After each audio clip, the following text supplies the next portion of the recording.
that was the call. Didn't quite carry his Perish to that shot several times.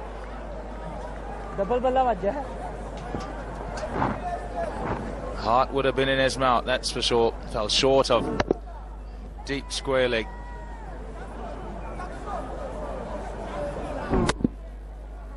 To a shot as similar as that, so certainly wanting to be pushing on and to get a score of real significance and substance in order for Zimbabwe to get over the line. Good shot, very good shot.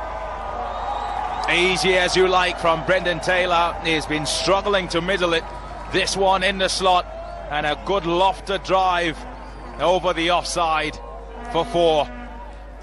It's one of his more favourite shots, is Brendan Taylor. When he does get settled, he loves going over the offside. Kwame Bongo said it is up in the slot, and when it's there for Brendan Taylor, he needs no second invitation to dispatch it. Get it! Oh, he's gone after the sweep shot again, and pretty slack stuff in the outfield by Shoaib Malik allows Vusi Sibanda to come through for 2. Zimbabwe 100 comes up with another sweep shot from Vusi Sibanda. Looks like that's going to be his method of attack. He's got a cross, he's got the flat sweep done. Just a little bit of a fumble there from Shoaib Malik, and Vusi Sibanda is quick between the wickets and gets back for 2 runs. Because you have, oh, he's nearly done him. You have the likes of Sohail Tanvir to come back. You have Syed Ajmal. You have Aziz Chima, who's a really good exponent of reverse swing. So plenty of challenge ahead. And well, he went down pretty early, Vusi Sibanda, nearly yorked himself in the end. And a lot to think about Misbah-ul Haq. He's managing to push the run rate up ever so slightly, but I don't think he's made as many inroads as he would have hoped at this particular juncture in the game. Well, that's up in the air. Well, I said that last ball might be costly, and it's cost the maximum. Vusi Sibanda going after the slog sweep again, making good contact and hitting it away for 6. 26 gone, 113 for 2. And he bowled a wide, then he came up and served this up. Vusi Sibanda got under it very nicely in the gap. That would have felt good. You get out now like that, and this is where Zimbabwe do themselves no favours whatsoever. He's played really well, his Vusi Sibanda, and as you said, Saikin Kala, it looked like he had just adopted 1 gear, and well, will this be the telling blow that loses Zimbabwe this game? He's injured, Vusi Sibanda. He's not going anywhere.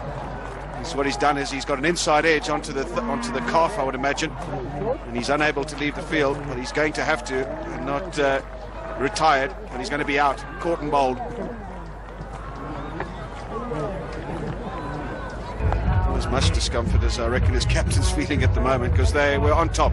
They had done all the hard work, and he's gone to slog one over the leg side, inside edge onto the pad, and simple caught and bowled in the end. Why would you want to play a stroke like that when you've done all the hard work and you're right on top? Now it's making his way back, and that brings Tatenda Taibu to the crease. Very experienced campaign, 142 games for him, best of 107, and he's going to need to form some sort of partnership here with Captain Taylor.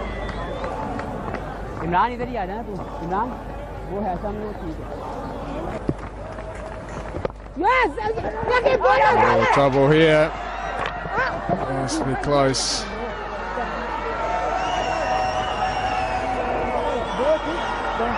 It's been referred, so we'll have to have another look at this. A misunderstanding. There was never a run there, in fairness.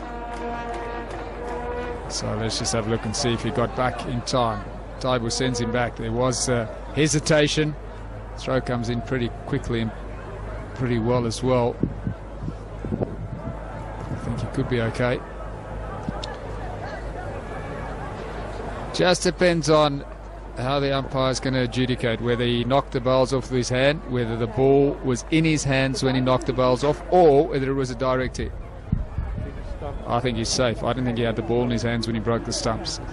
A clean gather and a removing of the bowls that way would have resulted in a dismissal, but he didn't have the ball in his hands when he broke the stumps. That's gone high up into the air, and this time a fielder is nowhere near it because it's landing in the groundsman's equipment. That's the net area down there. That's beautifully struck. Well, I mentioned 3 balls ago that Taibu was clearly prepared to take on the fielder on the long-on boundary.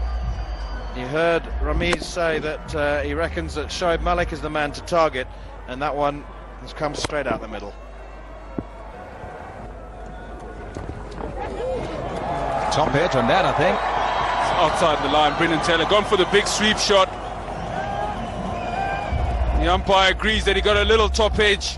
Brendan Taylor, as most batsmen would do, confirming with the umpire that he did, and he picks up 4 valuable runs for Zimbabwe. They're looking to fetch it from outside off stump. The ploy against Ajmal is that if they're not sure which way it's going to go, whether it's the doosra or the straight one, play the sweep shot.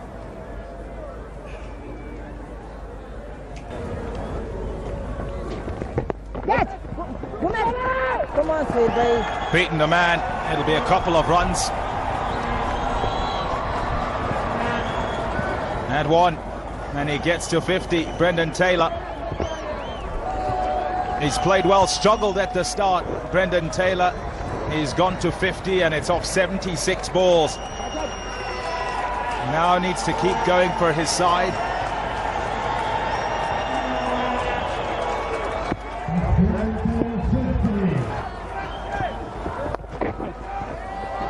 Good shot.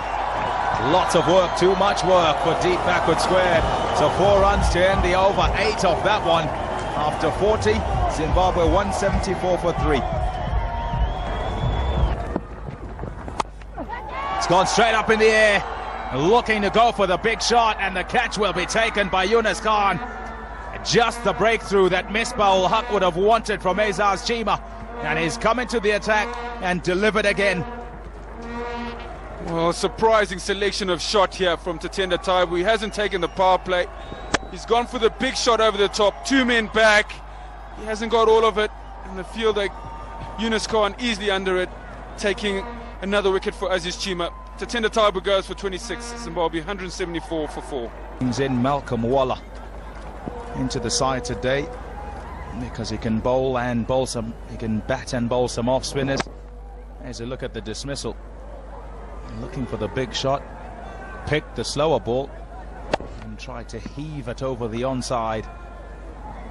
Certainly didn't come out the middle of the bat, and it was a simple catch for Yunus Khan.